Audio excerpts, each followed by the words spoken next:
You're working at the restaurant, meetings, invoicing, payroll, working on the floor during the shift. You're working from home, reports, scheduling, emails. You have no work-life balance. On today's episode, how to gain work-life balance as a restaurant manager. A lot of today's suggestions have to do with managing up. That's when you communicate effectively but firmly with the people that manage you. Otherwise, you're just gonna burn out and leave. You know it, and your boss knows it. Number one, stop working from home. You can sit on your couch, make schedules, enter invoices, answer emails. But there's two big problems with this. One, it makes your home into a workplace, which means you never have a place that you can go that you're not working. And also, it means you're doing a lot of work that no one recognizes that you're doing. At least if you're in the restaurant, others might know the time it takes for you to put these in. When you work from home, no one's paying attention. You're not getting the credit, and it only adds to your stress and an even greater work-life discrepancy. Number two, delegate more. You think if you don't do it, it's not going to be done properly. Drop that philosophy. This only overtaxes you and doesn't empower the people around you to learn. When you delegate properly, it empowers others as they are more useful and likely learning a new skill.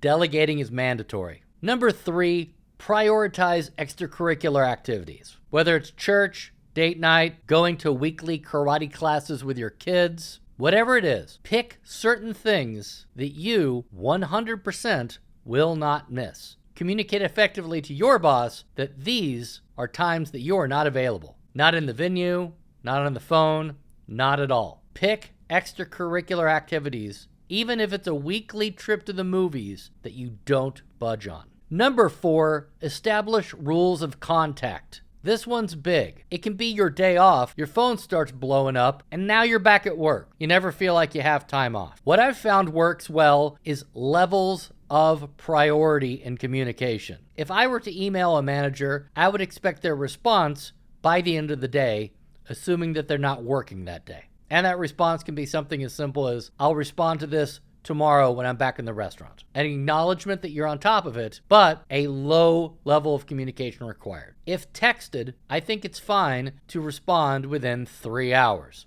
I call this the movie rule. You should be able to go to a movie theater, turn off your phone, and not have to answer text messages for the duration of the movie from work. The highest level of priority is a phone call, and you should only receive phone calls if it is urgent, that the place is on fire and that you're the only one who knows where the fire extinguisher is. Number five is broadcast your accomplishments. As a restaurant manager, you're in a pretty unsupervised role, and the higher up that you go, the less supervision that you have, which means the less people understand exactly how hard you're working. The only way to combat this is to continue to communicate via emails to the people that manage you to allow them to know in a positive way that this is what you're accomplishing. Number six, reduce stress daily. Could be exercise, could be meditation, could be your favorite restaurant YouTube channel. Just set aside time every day to where you can turn off your brain and enjoy something to look forward to. Number seven,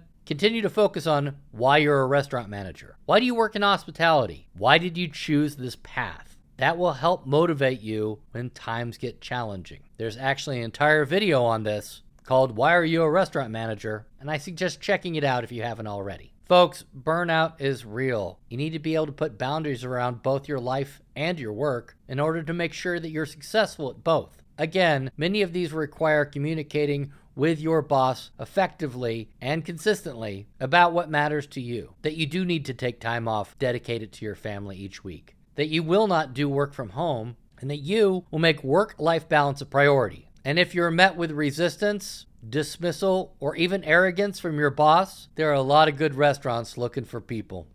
All right, that was from Chapter 19, Finding Your Work-Life Balance, from The Surprise Restaurant Manager. Check it out on Audible, if you like audiobooks, or online at a lot of great booksellers. By the way, I've started advertising this channel on YouTube. I don't know how I feel about it. On one hand, the views look great, but the engagement really sucks. So if you know somebody in the industry, please let them know about this channel.